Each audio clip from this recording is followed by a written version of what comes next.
بسم الله الرحمن الرحيم ولا تكونوا كالذين تفرقوا واختلفوا من بعد ما جاءهم البينات وأولئك لهم عذاب عظيم۔ اور ان لوگوں کی طرح نہ ہونا جو آپس میں متفرق ہو گئے اور انہوں نے اپنے پاس روشن نشانیاں آ جانے کے بعد بھی آپس میں اختلاف کیا، اور ان کے لیے بڑا عذاب ہے۔ ارشاد فرمایا کہ آپس میں تفرقہ بازی اور اختلافات میں نہ پڑ جانا، جیسا یہود و نصارہ آپس میں اختلاف میں پڑ گئے، ان میں ایک دوسرے کے ساتھ اناد کرنے لگے، دشمنی رکھنے لگے اور اس معاملے میں راسخ ہو گئے، دشمنی میں پکے ہو گئے۔ یہاں آیت کا یہ معنی ہے کہ آپس میں اس طرح اختلاف اور افتراء میں نہ پڑ جانا جیسے تم زمانہ اسلام سے پہلے جاہلیت کے وقت متفرق ہو گئے تھے اور تمہارے درمیان بغض اور اناد تھا، تو اس طرح تم متفرق نہ ہو جانا، کیونکہ اسلام محبت کا درس دیتا ہے، اسلام امن کا درس دیتا ہے، اسلام بھائی چارے کا درس دیتا ہے۔ جب مسلمان ہو گئے تو سب بھائی ہو گئے، سب بھائی بھائی ہو گئے، تو اب متفرق نہیں ہونا اور اب اختلاف بھی نہیں کرنا ہے۔ اس آیت سے مسلمانوں کو آپس میں اتفاق و اجتماع کا حکم دیا گیا اور اختلاف اور اس کے اسباب پیدا کرنے کی ممانعت کی گئی۔ احادیث مبارکہ میں بھی اس کی بکثرت تائید آئی ہے، اور مسلمانوں کی جماعت سے جدا ہونے کی سختی سے نبی علیہ الصلوۃ والسلام نے ممانعت فرمائی ہے۔ حضرت عبداللہ بن عمر رضی اللہ تعالیٰ عنہ روایت کرتے ہیں، نبی کریم صلی اللہ علیہ وسلم نے ارشاد فرمایا، اللہ تعالیٰ میری امت کو گمراہی پر جمع نہ کرے گا، یعنی میری امت گمراہ نہ ہوگی۔ فرمایا اور اللہ تعالیٰ کا دست رحمت جماعت پر ہے، اور جو جماعت سے جدا ہوا وہ دوزخ میں گیا۔ جماعت سے مراد وہ بڑی جماعت، مسلمانوں میں بڑی جماعت کون سی ہے؟ جو جماعت کے ساتھ رہا تو وہ کامیاب رہا، جو جماعت سے ہٹ گیا، جدا ہو گیا، وہ گمراہ ہو جائے گا۔ تو یہاں جماعت سے مراد تبلیغی جماعت والے سمجھیں کہ ہماری جماعت کی بات کی جا رہی ہے، کوئی دوسرے جماعتوں والے سمجھیں کہ ہماری جماعت کی بات کی جا رہی ہے۔ حقیقت یہ ہے، آپ احباب تو پرانے لوگ ہیں، آپ نے بھی یہ باتیں سنی ہوگی کہ سب سے پہلے جو مسئلہ ہوتا تھا وہ سنی شیعہ کا مسئلہ تھا، سنی شیعہ کا مسئلہ تھا، اور یہ شیعیت حضرت علی المرتضیٰ رضی اللہ تعالیٰ عنہ آپ کے دور میں اور آپ کے رسالہ مبارک کے بعد شیعیت کا زور ہوا، جو حضرت علی المرتضیٰ رضی اللہ تعالیٰ عنہ کو بہت زیادہ چاہنے والے تھے، کوئی بہت زیادہ محبت کرنے والے تھے، یہاں تک کہ معاذ اللہ حضرت علی المرتضیٰ کو کئیوں نے نبی بنا دیا، کئیوں نے خلیفہ اول بنا دیا، اور ایسے عقیدے بھی ہیں شیعوں کے کہ جو حضرت علی المرتضیٰ رضی اللہ تعالیٰ عنہ کو معاذ اللہ خدا تک پہنچا دیتے ہیں۔ تو سنی شیعہ کا مسئلہ ہوتا تھا، یہ دیوبندی، یہ اہل حدیث، یہ بعد کی باتیں ہیں سب۔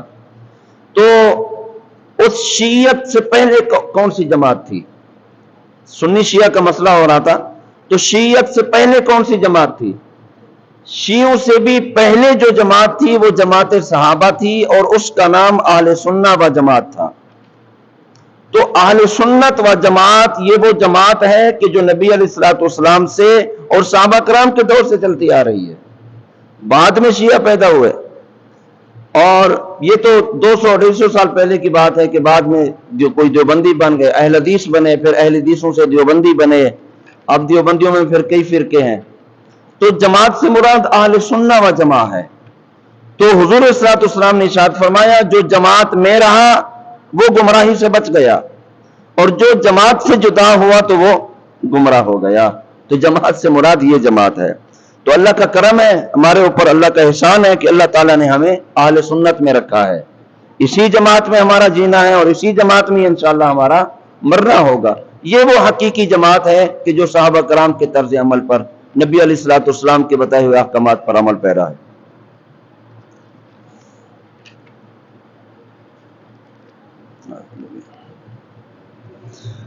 حضرت